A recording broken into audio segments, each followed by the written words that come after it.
स्वागत है आपका के शिवगंगा में। और आज का हमारा टॉपिक है long run equilibrium of firm का दीर्घकालीन संतुलन।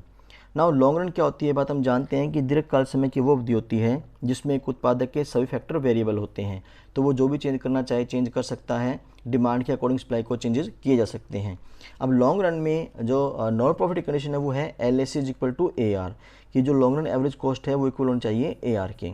नाउ जो फर्म है उसको नॉर्मल प्रॉफिट ही क्यों मिलते हैं लॉन्ग रन में, हम बात इसके करेंगे। देखिए OY पर हमने प्राइजेज लिए हैं और प्राइजेज क्योंकि वो दो डिसाइड किए हैं तो स्थिर रहेंगे और प्राइस कांस्टेंट है, इसलिए AR इक्वल टू MR होगा। अब क्योंकि नॉर्मल प्रॉफिट शो करने हैं तो एवरेज कॉस्ट को, लॉन्ग रन एवरेज कॉस्ट को हमने एवरेज रेवेन्यू के टच करते हुए दिखाया है और ये प्रॉपर यू शेप है।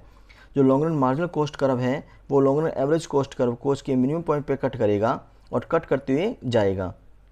अब जो long run marginal cost curve है वो मार्जिनल रेवेन्यू को पॉइंट E पर कट कर रहा है, इस पॉइंट पर। तो O क्या होगा, इक्विलिब्रियम आउटपुट होगा। इस इक्विलिब्रियम आउटपुट पे जो लॉन्ग रन एवरेज कॉस्ट है वो लॉन्ग रन एवरेज कॉस्ट है वो एवरेज रेवेन्यू को क्या है, इक्वल है, इसलिए उसको सामान्य लाभ मिलेंगे। लेकिन क्यों मिलेंगे, हमेशा सामान्य लाभ ही क्यों मिलेंगे। लेट हम ये मान लेते हैं कि जो अल्पकाल है, अल्पकाल में फर्मों को असामान्य लाभ हो रहे हैं, सुपर नॉर्मल प्रॉफिट हो रहे हैं। अब इन सुपर नॉर्मल प्रॉफिट को देख करके, असामान्य लाभ को देख करके नई फर्में बाजार में क्या करेंगी, एंटर करेंगी, नई फर्में बाजार में आएंगी।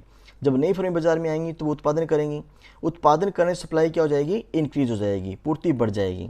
और पूर्ति जब बढ़ती है तो कीमतें क्या होती हैं, कम होती हैं। तो कीमतें कम होना शुरू हो जाएंगी, कीमतें कम होंगी तो प्रॉफिट भी कम होने शुरू होंगे और इस सुपर नॉर्मल प्रॉफिट धीरे धीरे कम होते तो कहाँ पहुँच जाएंगे, नॉर्मल प्रॉफिट तक पहुँच जाएंगे। इसी प्रकार से अगर अल्पकाल में मान लो फर्में जो हैं वो लॉस सहन कर रही हैं, उनको हानि हो रही है, तो उस हानि को नया सहन करने वाली फर्में, कुछ फर्में ऐसी भी होंगी जो हानि सहन नहीं कर पाएंगी। जो हानि सहन नहीं कर पाएंगी वो क्या हो जाएंगी, मार्केट से एग्जिट हो जाएंगी, मार्केट को छोड़ के चली जाएंगी।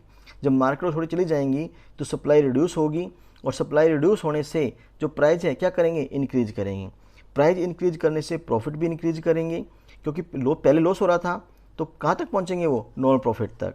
तो अल्टीमेटली जो हमारी फीचर है फर्मों का स्वतंत्र एंट्री करना और एग्जिट करना, उस फीचर के कारण लॉन्ग रन में जो फर्में हैं वो नॉर्मल प्रॉफिट को अर्न करती हैं। Thank you.